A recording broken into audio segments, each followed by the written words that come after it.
Hello बच्चों, कैसे हैं आप। Welcome to my channel again. तो अभी तक हमने स्टडी कर लिया है the structure of human sperm and structure of human ovum, और आज बारी है दोनों को आमने सामने लाने की, मतलब दोनों का कंपैरिजन करने की। कि कंपैरिजन को ही हम लोग यू कैन सी डिस्टिंग्विश कहते हैं या डिफरेंशिएट कहते हैं। And one way of you can C learning the points between two you can C aspect, कि उसके सारे के सारे पॉसिबल डिस्टिंग्विश पॉइंट्स हमारे दिमाग में फिट होने चाहिए। ओके क्योंकि आपको या तो स्ट्रेट फॉरवर्ड क्वेश्चन आएगा distinguish between sperm and ovum, okay, या तो ऐसा भी हो सकता है distinguish between sperm and ovum with the help of given points.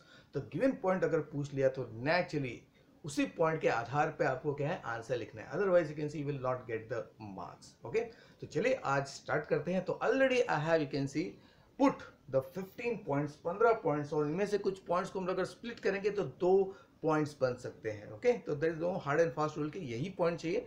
Correct point with the correct differentiate अगर आपने किया तो आपको मार्क्स मिलेगा। ओके तो चलिए एक एक करके। तो पहला पॉइंट क्या है, गैमेट टाइप। तो वेरी सिंपल।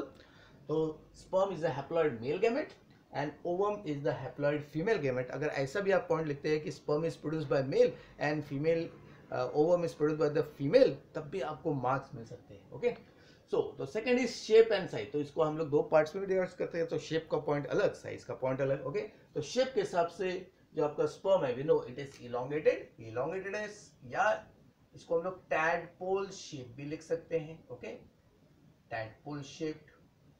एंड फीमेल की बात करेंगे तो एग इज स्फेरिकल या वो राउंडेड है। Okay this word also is valid. और साइज की बात करेंगे तो अगर इलोंगेटेड है तो लेंथ में यू कैन सी लंबाई मापी जाती है। तो 0.06 mm is the length of the sperm. Okay जो 60 माइक्रोमीटर में कैलकुलेट करें तो 60 माइक्रोमीटर। और एग इज स्फेरिकल तो डायमीटर में मापा जाता है तो 0.1 मिलीमीटर। ओके या 100 माइक्रोमीटर का डायमीटर। यानी कि अगर हम लोग कंपैरिजन करेंगे यू कैन सी साइज का, तो sperm is you can C having less and ovum is larger in size. Okay so more भी लिख सकते हैं, या it is smaller as compared to each other. Okay and egg is what larger. तो ये भी पॉइंट अगर आपने लिख लिया तब भी आपको क्या है मार्क्स मिल सकते हैं। Okay now next is part. तो बेसिक पार्ट आपका स्पर्म का क्या है, the first anterior part the head, middle part is the middle piece and the terminal part is the tail, जो हमने देखा था। और फीमेल एग जो है अनफर्टिलाइज्ड एग, उसमें होता है सेकेंडरी ओसाइट। तो ये जो एक्चुअल एग है it is secondary oocyte. along with this you can see vestigial first polar body and egg membrane। उसमें पहला है आपका जोना पेलुसिडा और बाहर वाला है zona radiata. Okay so this is the you can see structural differentiation of the male and female you can see what gamete. Then where is the sperm produced? We have learned sperm is produced inside testis, और testis के अंदर we have got a special tube called the seminiferous tubule। तो seminiferous tubule के अंदर आपका sperm formation होता है and egg is found inside ovarian cortex, the outer you can see region of the ovary। okay then process, जिस process से sperm production होता है that is called spermatogenesis and for the egg it is called oogenesis। very simple point। देखिए इसमें फर्क है। एक और पॉइंट है कि एक स्पर्मेटोगोनियम, इसमें ये पॉइंट भी लिख सकते हैं कि पहला सेल का है, first cell in the formation of sperm कौन है, आपका spermatogonium. And this undergoes you can see meiotic division, जिससे 4 स्पर्म्स बनते हैं। लेकिन फीमेल में ऐसा नहीं है। ओके फीमेल में एक oogonium which is the first cell of the formation of ovum, उससे फाइनली एक ओवम बनता है और साथ में 2 या 3 vestigial you can see nucleus बनता है, उसको कहते हैं पोलर बॉडी या पोलर न्यूक्लियस। तो ये फर्क है। Okay that also can be used as a point. Then motility की बात करेंगे, स्पर्म को अपनी एबिलिटी से अंडे तक पहुंचना है, तो इसके लिए sperm is been given the tail, जिसको फ्लैजेला भी कहते हैं, और उसका स्पीड है 1.5 से 3 मिलीमीटर पर मिनट। तो वेरी हाई स्पीड है। ओके साइज के हिसाब से कंपेयर करेंगे।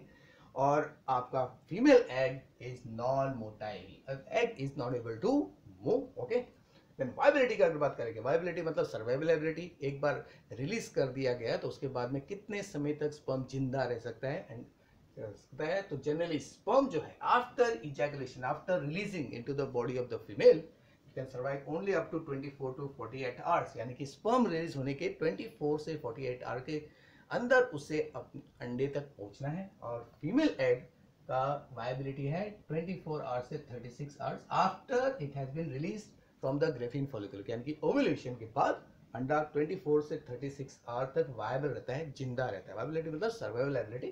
देन साइटोप्लाज्म की बात करेंगे तो sperm is highly condensed as you can see cell, उसमें साइटोप्लाज्म होता है वेरी लेस और योग नहीं होता है। तो इसको दो पार्ट में आप स्प्लिट कर सकते हैं, cytoplasm is very less and योग इज नो एब्सेंट है। लेकिन आपके अंडे की बात करेंगे तो साइटोप्लाज्म इज वेरी लार्ज, इसकी वजह से एग इज 0.1 मिलीमीटर, ओके, और उसमें योग कम होता है as compare to other classes of egg, इसलिए उसको माइक्रोलिसिस कहते हैं। और यहाँ पे इंपॉर्टेंट चीज है कि जो अंडा रिलीज होता है सेकेंडरी ओसाइट में, उसमें जो योग होता है बहुत ही कम होता है। Finally later you can see yolk एकदम कम हो जाता है, तब अलेसिथल कहते हैं, यानी कि व्हेन द एग मैच्योर्स तब तक योग ऑलमोस्ट खत्म हो जाता है, ओके। तो दैट इज आल्सो एक पॉइंट। देन माइटोकॉन्ड्रिया की बात करेंगे, स्पर्म के पास एक single spirally coiled compact mitochondria होता है, उसको कहते हैं निबल्कन। लेकिन फीमेल में normal you can C mitochondria होता है, मोर इन नंबर, ज्यादा नंबर में रहते हैं, ओके। नॉर्मल शेप जो माइटोकॉन्ड्रिया उसको सॉसेज शेप कहते हैं, ओके, जो इलोंगेटेड रहता है। फिर मैच्योरिटी की बात करेंगे, sperms are released in the mature stage, okay, but egg जो है वो इमैच्योर स्टेज में रिलीज किया जाता है। सेकेंडरी ओसाइट स्टेज में एग को रिलीज किया जाता है, और उसका एक मैच्योरिटी जो बाकी है मियोसिस 2 वो तभी होगा कंप्लीट जब स्पर्म इस अंडे के साथ क्या है यूनाइट होगा। यही हमको नेक्स्ट सेक्शन में पढ़ना है। Then primary membrane, okay, because both of them are actually cells. तो सेल्स का जो फंडामेंटल लेयर होता है वो होता है you can see cell membrane. तो जो आपका स्पर्म का जो आउटर लेयर है उसको स्पर्म एग मेम्ब्रेन कहते हैं, उसको स्पर्मा लेमा भी कह सकते हैं, ओके। और फीमेल में जो एग है उसका पहला कवर जो है फंडामेंटल कवर, उसको ऊलेमा कहते हैं, ओके। उसको व्हाइट लाइन मेम्ब्रेन भी कहते हैं, इसको also called vitelline membrane, and it produces a non cellular layer का zona pellucida which is non cellular. Secondary membrane आपका स्पर्म में एब्सेंट है, ओके, बट एग सेल में the egg is protected by zone of radiata cells, तो उससे बनता है zona radiata, उसको कोरोना रेडिएटा भी कहते हैं as we know, okay. Nucleus and centriole, इसको भी दो पॉइंट में आप एक ऐसे डिवाइड कर सकते हैं। Nucleus in case of sperm is compact, highly condensed and Oval, और सेंट्रोइड इज प्रेजेंट। तो सेंट्रोइड यहाँ पे रहता है प्रॉक्सिमल एंड और डिस्टल, जो हमने देखा था। In case of ovum, nucleus जो है वो अरेस्टेड है इन द मेटाफेजिक स्टेज, यानी कि उसका एक डिवीजन अभी बाकी है, तो उसको जर्माइनल वेसिकल कहते हैं। तो this structure is the germinal vesicle, और सेंट्रोइल इज एब्सेंट। तो सेंट्रोइल इसके लिए यू कैन सी डिसॉल्व कर दिया गया ताकि ये डिवीजन रुक जाए, ओके। स्पेशल स्ट्रक्चर अगर हम लोग यू कैन सी आपका देखेंगे स्पर्म में, तो स्पर्म के पास होता है एक्रोसोम कैप, साथ में फ्लैजेला होता है, ओके, इसके वजह से मूव करता है। और एग के पास होता है जोन ऑफ रेडिएटर से zonal radiata of first polar body, which is the structural feature of the egg. और लास्ट पॉइंट जो सबसे इंपॉर्टेंट है, एक पर्टिकुलर स्पीशीज का स्पर्म एक पर्टिकुलर स्पीशीज के अंडे के साथ ही यूनाइट होता है, क्योंकि फर्टिलाइजेशन का सबसे इंपॉर्टेंट प्री स्टेप है binding. The sperm should bind with the ovum, या ovum should bind with only the corresponding sperm. तो ये कैसे होता है, okay, it is because the egg के सरफेस पे केमिकल रिसेप्टर रहता है जिसको कहते हैं fertilising, which is the specific marker of the ovum, and the sperm has the corresponding you can see what marker, जिसको एंटी फर्टिलाइजिंग कहते हैं। जैसे ह्यूमन के स्पर्म में जो एंटी फर्टिलाइजिंग होगा वो ह्यूमन के अंडे के फर्टिलाइजिंग के साथ ही बाइंड करेगा। This binding is highly specific, जिसको स्पीशीज स्पेसिफिक कहते हैं। इसके लिए ह्यूमन एग के साथ ह्यूमन स्पर्म ही बाइंड करेगा, रैट के ओवम के साथ रैट का स्पर्म ही क्या करेगा, बाइंड करेगा, ओके।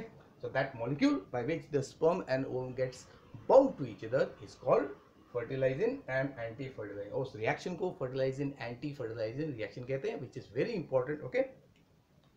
और अगर ये रिएक्शन नहीं हुआ तो actually fusion of the egg and sperm will never takes place, okay. So with this we have completed the you can see comparison between human sperm and ovum, okay. So you can see take down these points, okay, और साथ में you can see learn कीजिए। you can see simple में आपको sperm का drawing और ovum का diagram भी आधा है, इसी को आप you can see अगर आप इसका मिरर इमेज कर देंगे, हाँ ये वेसिकल मत बनाना, तो आपका अंडे का you can see simple diagram भी आपको मिल जाएगा, ओके। तो चलो बाय स्टूडेंट्स, तो नेक्स्ट सेक्शन में हम लोग फर्टिलाइजेशन जो है उसको कंप्लीट करेंगे। Till then take care, bye bye.